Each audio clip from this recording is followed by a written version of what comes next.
empire.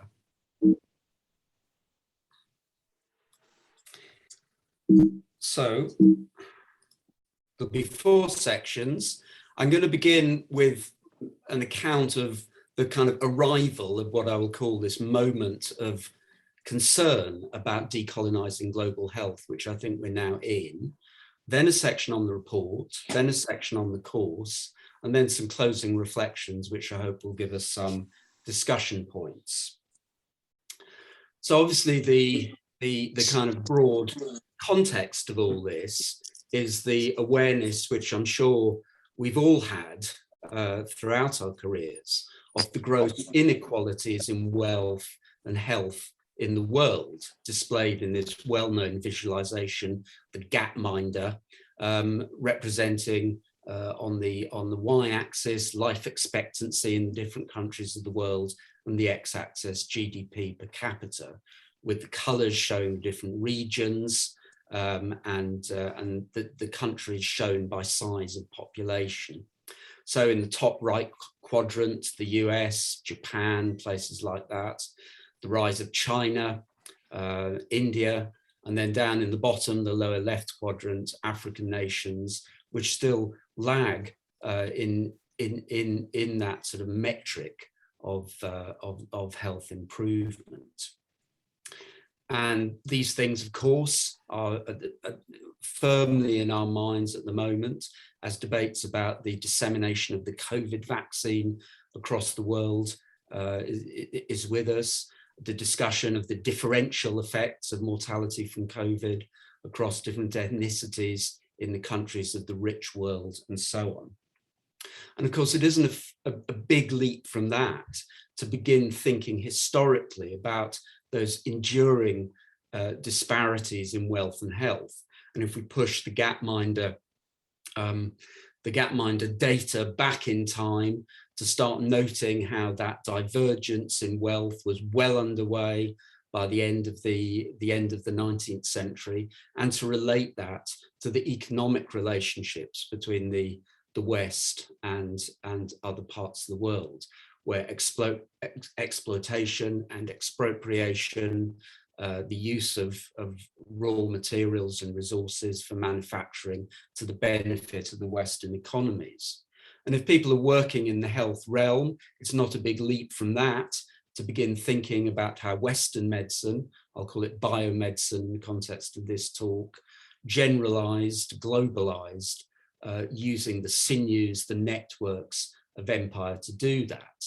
And to think about some of the effects of that, the use of what came to be called tropical medicine to support people, imperialists living in the colonial enclave, or later to support the economic interests of imperial development, or to use colonial zones as effectively laboratory sites for research and trials, or to use tropical medicine as a legitimating device in the hands of missionaries, a kind of white savior mode, so to speak, and with it the marginalization of other local and traditional practices. So I think these are the sort of broad themes which have given rise to the debate about how we decolonize global health. And depending on where you are in the profession or in the academy, there will be different issues and different priorities you'll want to bring out.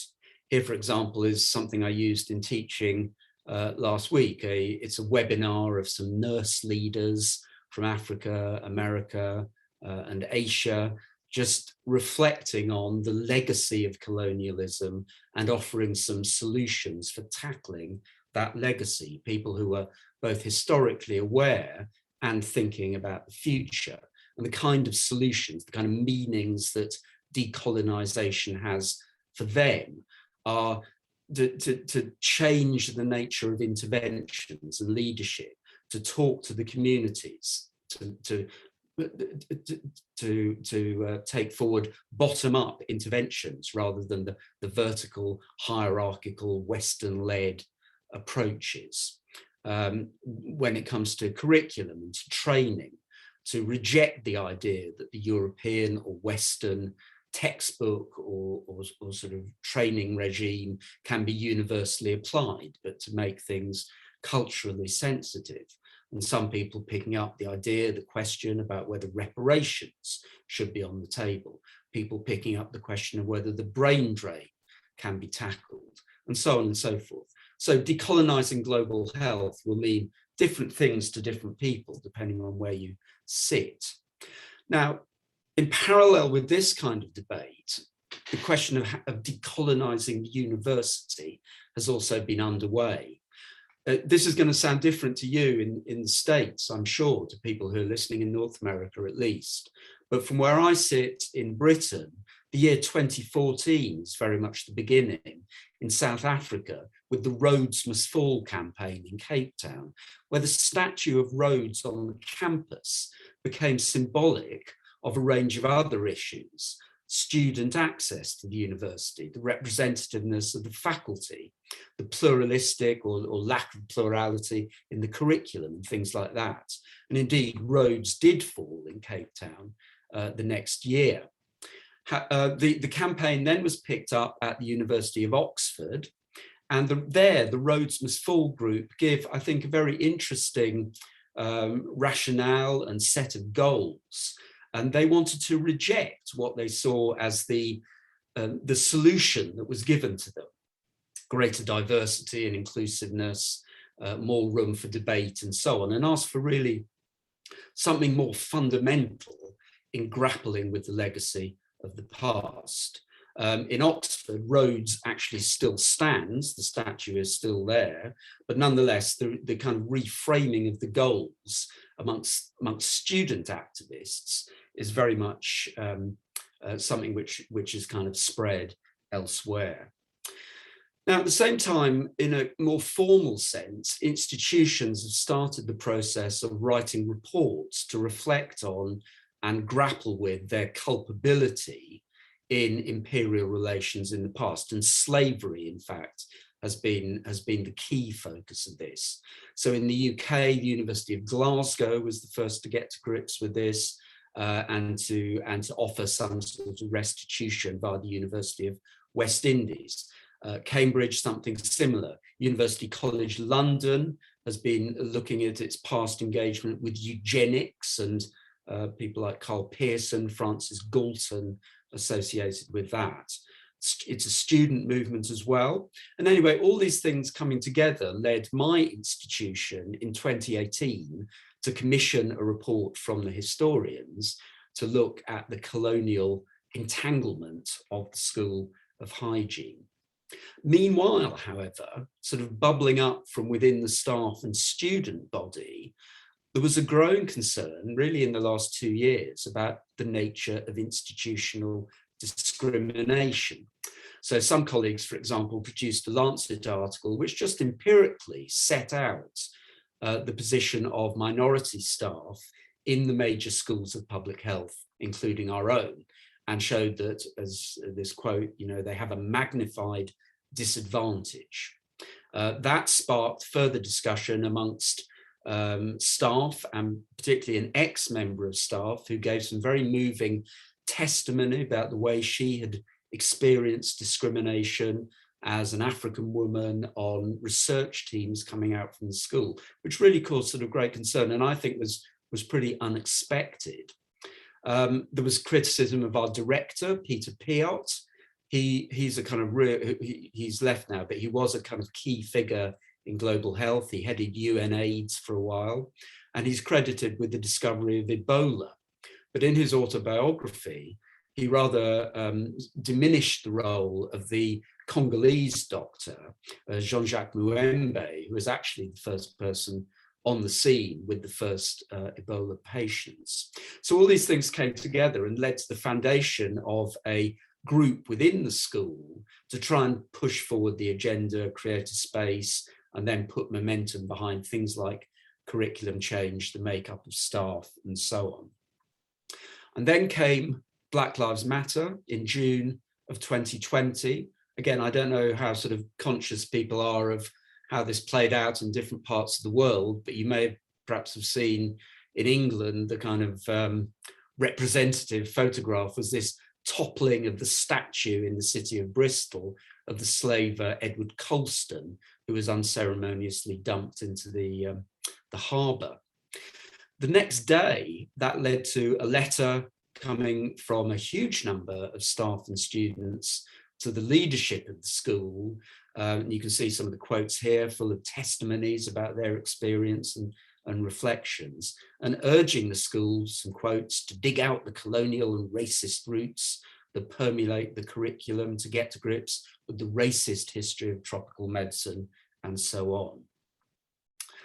So that's a bit of context then of why I'm seeing it, at least, as something which is really sort of on the agenda at the moment in ways that it hasn't been until very recently. So to come to the report first, the remit that was set up was an interrogation of the school's relationship with empire since its founding in 1899 up to the independence era, to do some empirical research on the nature of the school's governance, its funding, its student body, and that sort of thing, to bring those kind of relationships out. On the right are is the structure of the report, although I should say that COVID intervened. There was lots of archive closures. We haven't made as much progress as we really wanted to, but nonetheless, we have a draft which is sort of almost ready for publication. Just to give you a bit of background to the school before I come into some of the findings, it was founded in 1899 in the London docks in the Seamen's Hospital. It then moved in 1920 to Bloomsbury, where it was part of the Hospital for Tropical Diseases. Bloomsbury is the part of north central London where many universities are located. Then in 1929, it moved to its current premises and became the School of Hygiene and Tropical Medicine, i.e. public health and tropical medicine. It was part funded in that move by the Rockefeller Foundation. At the moment, they were concerned to try to sort of propagate schools of public health across the world. I've listed some of the chairs that were endowed, so you can see the makeup, if you like, of the discipline of tropical medicine.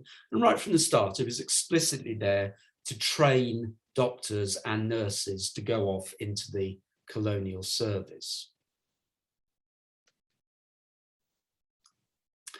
Now, the story of our founder and the foundation has been brilliantly told in a book called Imperial Medicine by Douglas Haynes.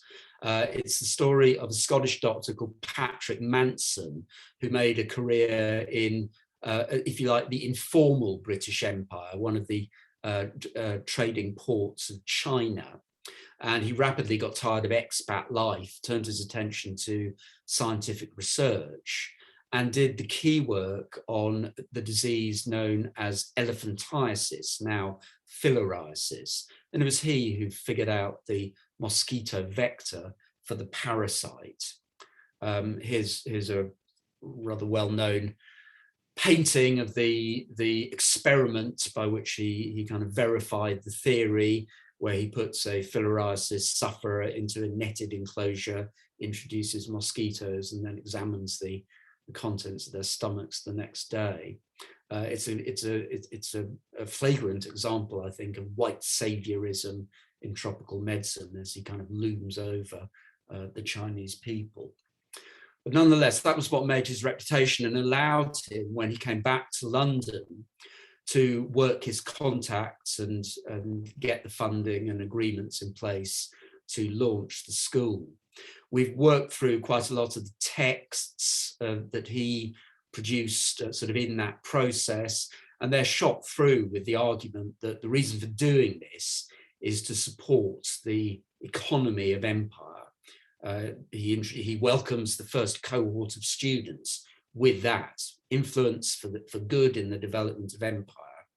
At a formal dinner of the school a few years later, again, the purpose is framed as an economic one, how to govern and exploit, or rather develop, a poor, unhealthy country. That slippage towards the language of development is very interesting, just at that moment when that discourse and justification of empire is starting to come in. So we can't ignore the fact that the foundation of the school was not for the good of humanity. It was very much bound up with the economics of empire.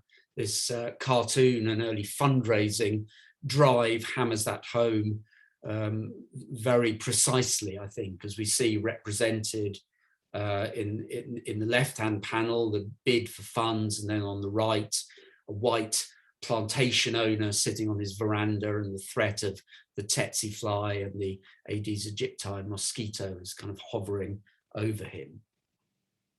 Here's some of our analysis of the composition of the students, where they were from, where they went to, showing really clearly how much the colonial service, the foreign office, the Indian medical service were places where people came from or went back to. Medical missionaries also form an important part of the makeup. In terms of the geographies, the relationships forged with particular sites of the British Empire, and it's particularly British sub-Saharan African colonies, plus India, plus the British West Indian colonies, where the focus of the students' arrivals or destinations was. We've done a bit of work on early students of colour at the school. Their biographies are quite interesting and telling. Moving from left to right, behind Manson in the first panel is an Indian student, Purbu Tobit. He went on to work in Gold Coast or Ghana as part of the military service. He was an army doctor who went and supported expeditions to suppress resistance to the opening up of gold mining areas in the interior of Ghana. In the central panel to the left, W.E. Lewis, who goes on to work in the British Guiana Medical Service. McCormack Eastman, a Sierra Leonean, who wanted to go off and work in the West African Medical Service, but due to a race bar was not permitted to do that as a full doctor and had to join as a native medical officer, so called.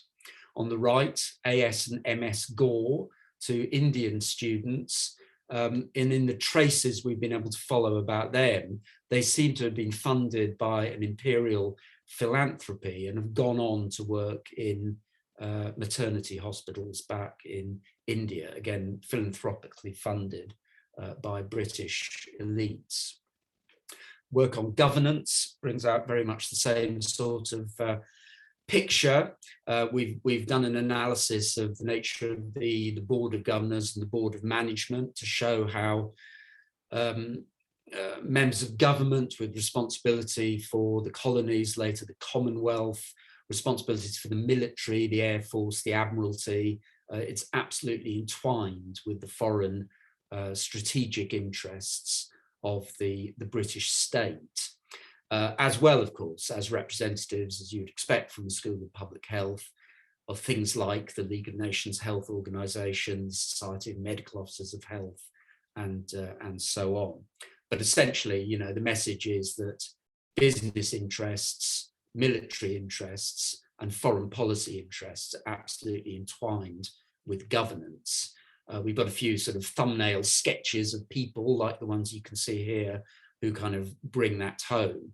The chair, for example, at one point was Alfred Mond, who went on to chair the industrial conglomerate ICI, Imperial Chemicals Industries. There's a US mining magnate called Chester Beatty, who had interests all over sub-Saharan Africa, and so on and so forth. In following up the funding and focus of research projects in the first half of the 20th century, again, it's not difficult to show that the school, at least in its efforts to elicit funds, presented itself as serving the economic interests of empire. So here I'm quoting a letter from the late 1930s to the Colonial Office, pointing out all the work that the school has been doing in East Africa, in countries like Tanganyika and Zambia, and how they work closely with governments and industry in the mining field, in the road and rail construction, malaria control on the sisal estates and tea growing estates, and so on and so forth. So again, it looks as though this kind of integration with the needs of the imperial economy really run through the first few decades of the school. And finally, we've tried the approach of looking at some of the writings of alumni or staff of the school or celebrated researchers to see what light they shed. Indeed, they really affirm the idea that the school was a kind of arena in which ideas about racial hierarchy were very much current. So here, as an example, is a woman who in every other way one would think of as a sort of amazing character, in the sense that she was one of the first British physicians to actually, female physicians to actually go out into the colonial setting. She identified the disease of malnutrition, kwashiorkor. She goes on to have a career at the WHO, and so on and so forth. But here she is writing in the Lancet in the 1930s on the subject of kwashiorkor, where she talks about the mentality of the African compared with the white races. He seems to lack initiative and constructive ideas. He has a childlike gift for distinguishing the sincere from the false, servile acceptance of superstition, and on and on that kind of thing goes. So that's the material that we've got and that we're sort of pulling together in this report. And I mean, the key messages are that it just simply affirms the entanglement of tropical medicine with empire. It's a model of thought which sees a kind of descent from the core to the periphery, the parent to the child, so to speak, as in this visualization here. As it segues into development as the imperial era sort of enters its end phase. And it's an arena, as I say, for the normalization of assumptions about racial difference. So I'll now just say something very brief in the interest of time about the course that we put on, really in response to the concerns which intensified at the Black Lives Matter moment. And just to underline again that history in our school is really at the margins. It's very difficult for us to reach students in the clinical or epidemiological area. We're much more working with kind of small groups of interested social scientists. So part of the question was, how can we really get out and present history to public health students more broadly? And the way we've been able to do that is by offering a kind of voluntary extracurricular course, with the hope in mind that at one point we might get this firmly onto the curriculum of the school. We have a kind of lecture, a historical lecture, followed by discussion of current issues, format, sort of represented on the right. And just to sort of run through the content very briefly, we begin the course talking really in fairly empirical terms about the nature of empire, what it was, what the key terms mean, and so on, and then draw on theorists and writers from the global south to present the notions of economic and cultural imperialism. And we then turn to the history of tropical medicine. Again, there's an empirical section looking at the development of the specialty, and then addressing some of those interpretations that I alluded to at the beginning of the talk about how essentially tropical medicine functioned as a tool of empire, to use that phrase. We then come to the 20th century, and again, it's empirical work on what formally decolonization meant, and then come to look at how medicine functioned as the transition to development thinking occurred, with the carrying over of the kind of biochemical top-down approach. And then we introduce ideas about neo-colonialism and the underdevelopment theorists, Kwame Nkrumah, Andre Gunder Frank and people like that. So the students have some idea to where to go and look if they want to take forward their reading on those areas. We then consider global health and reflect on the extent to which that has perpetuated those structures, or whether it has given an opportunity for a kind of broader and more inclusive approach. And we close the course with a look at the legacy in the high-income countries, reflecting on health inequalities and inequities of access according to ethnicity, and taking the UK, the US, and New Zealand as our examples. And then we finish things off by talking a little bit about how these issues are still with us, and exploring some of those concerns such as reparations, which might be in the discussion. We take as our example of that the Maori in New Zealand, the First Nation people of New Zealand, who in the last few decades have been using the Treaty of Waitangi, made with the British in the 1850s, as a kind of legal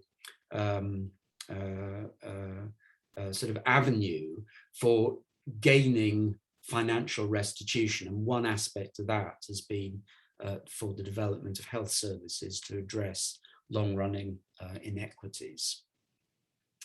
Okay, so I'll just finish off just a couple more minutes with a few reflections really that I've had as I've been preparing this talk, and just to think about this again, this moment and what sort of possibilities it offers for us, whether it'll just be another kind of flash in the pan, or whether it does really offer opportunities for change. And certainly the students who I'm talking to really feel that it does. So the Roads Must Fall people, you know, this is a global moment of anti-racist student resistance, a generation of self-realized young people of color. Surely this reflects the globalization of the academy, and certainly all the data I've been able to find on what's been going on in student composition in the UK will affirm that. And that is something that's really happening. Also too, there's the larger geopolitical context of the rise and decline of great powers, isn't there? This is a graph I use in that first lecture on the history of empire, where I'm trying to impress upon the students that in the 18th century, China and India and other parts of the world dominated production and trade in manufactured goods. But by the zenith of empire, that had declined, and the West now monopolized over 80% of that production. But then as we come towards our own time, the rise of China, the rise of India, this has all changed. And I think we can also think of that decolonizing debate within those broader geopolitical terms. Probably some of you have been thinking as I've been speaking about the resonances with what's going on in the US. And I think it's really true, actually, that there's an element of Americanization in this, because, for example, in terms of the institutional reports to which I referred to, it's been US institutions working on the legacies of slavery, which very much provided the first models.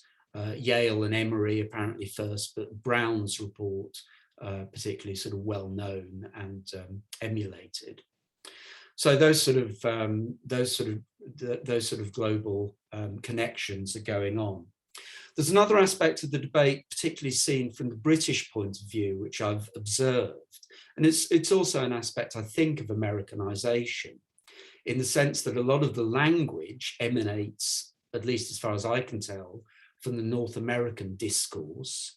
And also our conservatives over here seem to have picked up on the idea of using the culture wars as a way of kind of both sort of opposing some of those pushes for change, but also of gaining electoral benefit amidst particular groups of voters. So with the Brexit events, there was a large strand of imperial nostalgia, I think, in the vote to leave and in the dreams of kind of creating a new imperial trading, or sort of, if you like, Empire 2, a post-imperial trading bloc.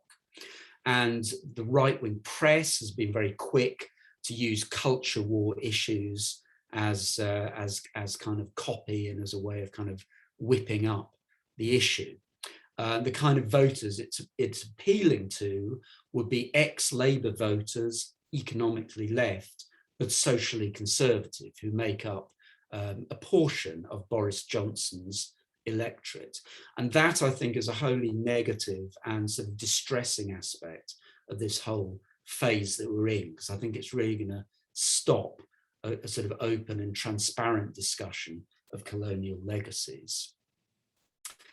I better skate this slide because I think I've spoken for too long, but this was just some thoughts of my own on the risks for us historians of trying to put together a sort of packaged short course for public health students who would not normally consider history as an important aspect of their training, but trying to do that to speak to this moment. And I think the concerns I have are of oversimplifying what are very contested literatures to, if you like, tell a particular story, to lapsing towards histories of victims and villains and so on and so forth.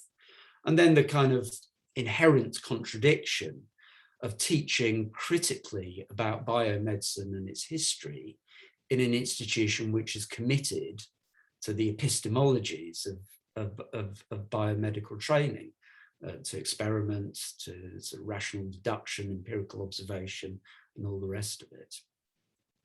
So that's really what I've got to say. And to end up with the kind of hope for the future and the hope that this is a moment that we can really capitalize on, and to say that history hopefully opens the door to institutional reflection and personal reflexivity on the part of at least the staff and students who are coming through, to give them a firm kind of empirical grounding in, so that they can think about the legacies of economic and cultural imperialism, and then just to begin the discussion really about decolonizing and all the hard work it will involve, with the hope that history allows at least a start to be made on that discussion.